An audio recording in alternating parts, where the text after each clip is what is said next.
Hey guys, what's up? In today's video, I'm going to be doing a quick setup and string change on my brother's Martin.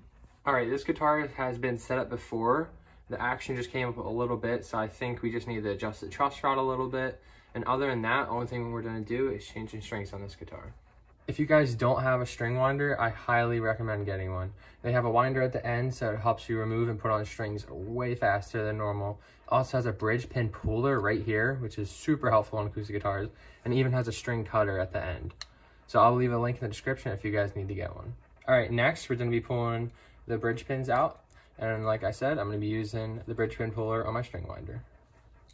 All right, now that we have the strings off, the next thing we're going to do is we're going to go over the frets with steel wool. But before we do that, you're going to want to cover the sound hole. You don't want any shavings getting in there.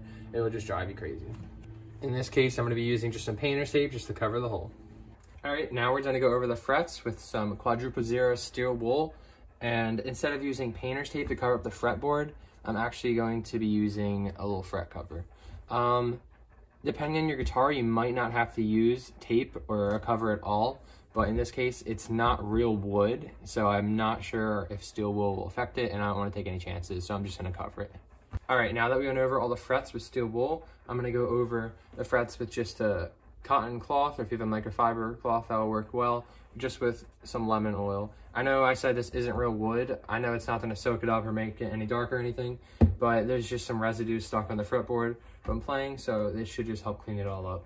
Like I was saying, this is definitely not real wood. I actually had to go over the fretboard again with another cloth just to soak up the rest of the oil. The wool, whatever this is, composite material, did not soak up any of the oil, but it definitely helped clean it up, so that's good. All right, now that we're done with the fretboard, we can remove all the tape from the sound hole. All right, now we're ready to put the strings on. For this guitar, I'm going to be using NanoWeb 11-42 custom light gauge strings.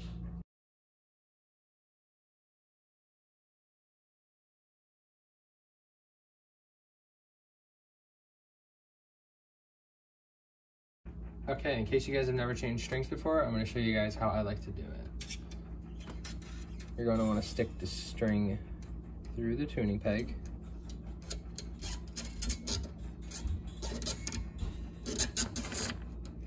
And I like to give one little wrap like that.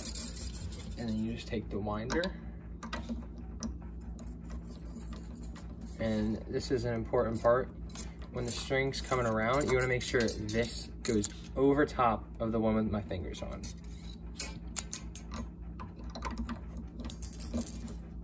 Make sure it goes right over top of it, just like that. And you can just wind it real fast the rest of the way, and that's all you have to do.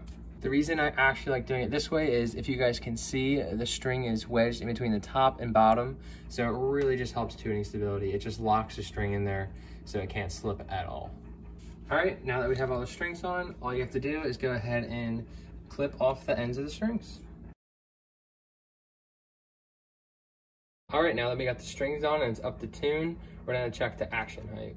We want right around 2.3 millimeters at the 12th fret on the low E string, and we are close, we're just about 3 millimeters on the low E. So we definitely wanna adjust the action. Unlike an electric guitar, there's not many ways to do it. You have the truss rod, the nut, and the saddle, if it needs to be shaved down. The nut and saddle are actually good, so that means that our only option is to adjust the truss rod. So I'm gonna go ahead and show you guys how to do that now. All right, Martin guitars actually have a different kind of truss rod than that of other just acoustics or electrics. So if you don't have one of these, you're probably gonna have to go out and get one or order one online. This is the end you want to insert into the guitar. So you go in here, there'll be a hole inside the sound hole, and you slide it up, and you'll be able to adjust, loosen, or tighten. In our case, we have too much relief, so we actually need to take some of that out. So what you're going to do is stick the truss rod in, get it in the hole, and then put it clockwise, in our case, because we need less relief. And we actually have way too much, so I'm going to go ahead and do a little bit more. And then we'll test that and see what it looks like.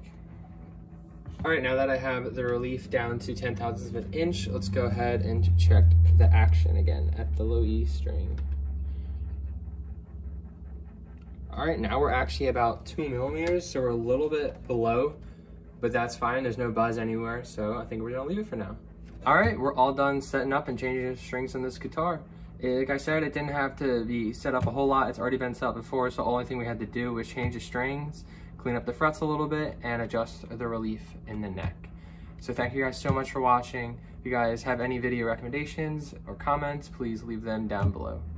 Thanks for watching. Please like and subscribe.